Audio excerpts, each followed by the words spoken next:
तो आज हम सर्वाइकल वर्टिब्रीज देखेंगे। सर्वाइकल वर्टिब्रीज बेसिकली C1 से C7 तक होते हैं। C1, C2 और C7 हमारे पास एटिपिकल वर्टिब्रीज होते हैं और C3, C4, C5 और C6 हमारे पास टिपिकल वर्टिब्रीज होते हैं।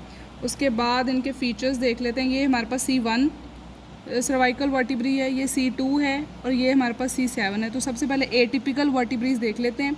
C1 में हमारे पास C1 की ना तो बॉडी होती है, ना ही इसका कोई स्पाइनस प्रोसेस होता है। इसके बाद स्पाइनस प्रोसेस जो है वो स्टार्ट होता है।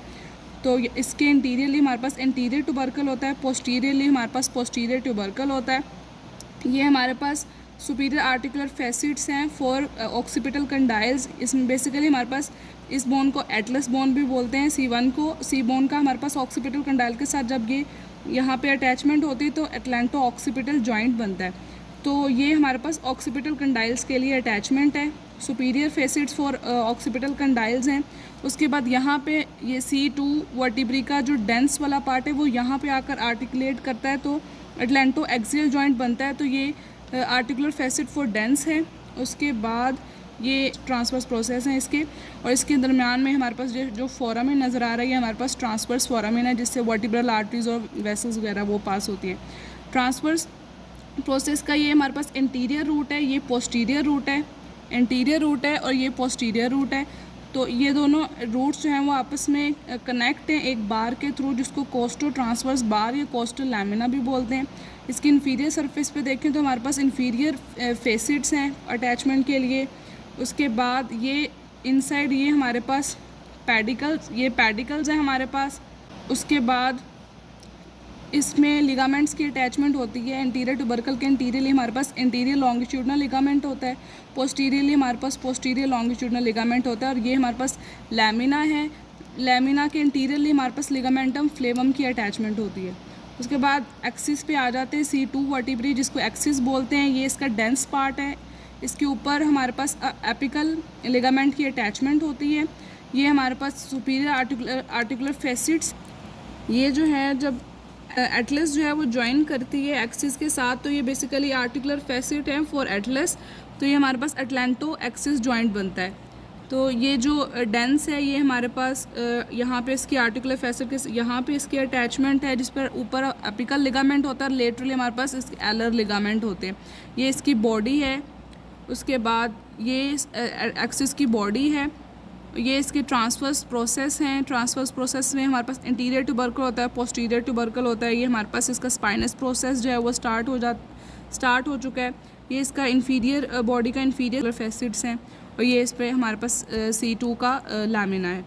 उसके बाद ये जो है ये वाला एरिया ये है, इसको पेडिकल बोलते हैं। उसके बाद C7 की बात कर लेते हैं। C7 की हमारे पास अपर बॉर्डर है, ये हमारे पास लोअर बॉर्डर है, ये इंटीरियर सरफेस है इसकी, और ये पोस्टीरियर सरफेस है।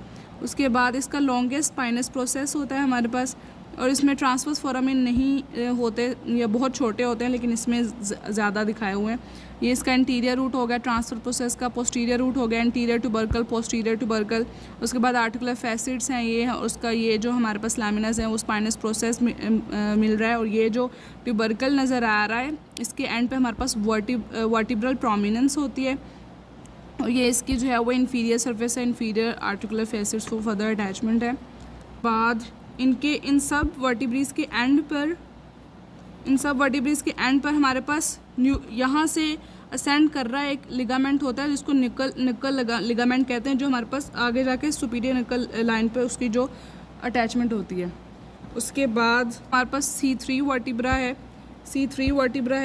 C3 वर्टिब्रा में हमारे पास ये इसकी अपर बॉर्डर है, इसका लोअर बॉर्डर है, इंटीरियर सरफेस पोस्टीरियर सरफेस है।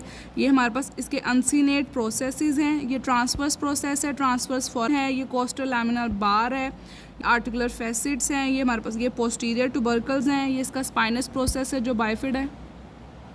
ये इसका स्पाइनस प्रोसेस है जो बाइफिड है, जो दो स्पाइनस प्रोसेस में आगे डिवाइड हो रहा है। उसके बाद इसकी इंटीरियर सरफेस है, इसकी इंटीरियर सरफेस ये इसकी इन्फीरियर सरफेस है, और ये इसके इन्फीरियर फैसिट फॉर अटैचमेंट है।